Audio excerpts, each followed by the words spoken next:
चीन की विस्तारवादी नीति की कहानी काफी लंबी है। चीन ने 11.83 लाख वर्ग किलोमीटर भूभाग वाले मंगोलिया पर अक्टूबर 1945 में कब्जा जमाया था, जहां दुनिया का 25% कोयला भंडार है। आबादी 3 करोड़ है। फिर चीन ने अपनी इस नीति को तभी से जारी रखा हुआ है। धीरे धीरे कर हांगकांग, पुर्तगालियों ने चीन को मकाऊ सौंप दिया। रूस से 52,000 वर्ग किलोमीटर का चीन का विवाद है और अब भारत से जमीन के कब्जे को लेकर लड़ाई। पहले अक्साई चीन और अब पूर्वी लद्दाख में पेंगोंग झील के दक्षिणी हिस्से को हथियाने की कोशिश, जो भारत के लिए खुद में ही बहुत ज्यादा महत्वपूर्ण है।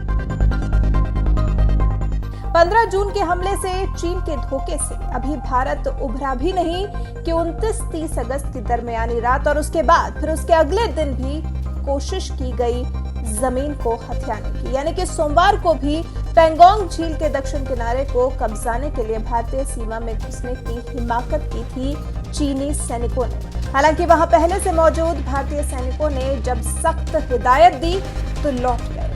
हैरानी इसलिए और ज्यादा है क्योंकि चीनी सैनिकों की ये हरकतें तब सामने आ रही हैं जब दोनों देशों के बीच में शांति बनाए रखने के लिए बातचीत जारी है।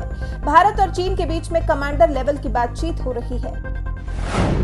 सेना के सूत्रों के मुताबिक 31 अगस्त को यानी कि सोमवार को ब्रिगेड कमांडर स्तर की मीटिंग के दौरान भी चीनी सैनिक हरकत से बाज नहीं आए और उन्होंने उन चोटियों के आसपास अपनी मूवमेंट बढ़ाई जहां भारतीय सेना मुस्तैद है।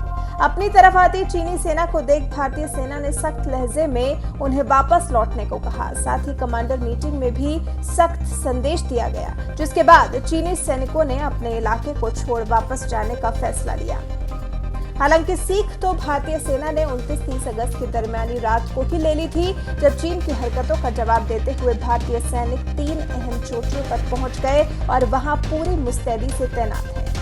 ये चोटियां ही चीन के लिए परेशानी का सबब है, क्योंकि ये वो चोटियां हैं जहां से चीन की हर हरकत पर नजर रखी जा सकती है। चीन साम दाम दंड भेद किसी भी तरह से इस इलाके में खुद को मजबूत करने की कोशिश कर रहा है।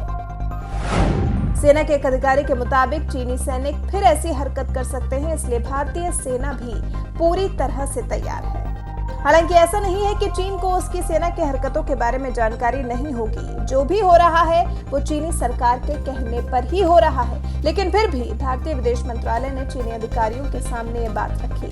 कहा कि 31 अगस्त को जब दोनों पक्षों के ग्राउंड कमांडर स्थिति को बहाल करने के लिए चर्चा कर रहे थे, तब चीनी सैनिक फिर से पेंगोंग झील के दक्षिण किनारे पर उत्तेजक कार्रवाई करने लगे थे। हमने राजनयिक और सैन्य दोनों ही स्तरों पर चीनी पक्ष के साथ हाल की उत्तेजक और आक्रामक कार्रवाइयों की बात उठाई है। मंत्रालय ने आगे कहा कि हमने उनसे इस तरह की उत्तेजक कार्रवाई को लेकर अपने सैनिकों को अनुशासित और नियंत्रित रखने का आग्रह किया। भारत ने चीन को सीधा जवाब दे दिया है। सोमवार के बाद मंगलवार को भी हुई बैठक में चीन की तरफ से यही बात दोहराई गई कि पेंगोंग लेक के दक्षिण किनारे में जिन चोटियों पर भारतीय सैनिक हैं उन्हें वहां से हटना चाहिए, जबकि भारत ने सख्त और साफ लहजे में कहा कि वो भारत का इलाका है और जब तक चीन अप्रैल वाली स्थिति बहाल नहीं करता तब तक सैनिक मुख्य जगहों पर इसी तरह से डटे रहेंगे। उन्हें वहां से कोई नहीं हिला सकता। अब चीन का रुख भारत के लिए पाकिस्तान जैसा होता जा रहा है। पाकिस्तान लगातार कश्मीर पर अपना दावा ठोकता रहता है। कश्मीर को कब्जाने की फिराक में आतंकियों के भारत में घुसपैठ कराता है। ठीक उसी तरह चीन भारत से वार्तालाप ऐसे करता है जैसे अभी दोनों देशों के संबंध मधुर हो जाएंगे, लेकिन उसके तुरंत बाद उसकी आर्मी कुछ ऐसा कर देती है कि चीन के दोगलेपन का एहसास करा देती है। अब चीन लातों का भूत बनता जा रहा है जो बातों से मानने वाला नहीं है।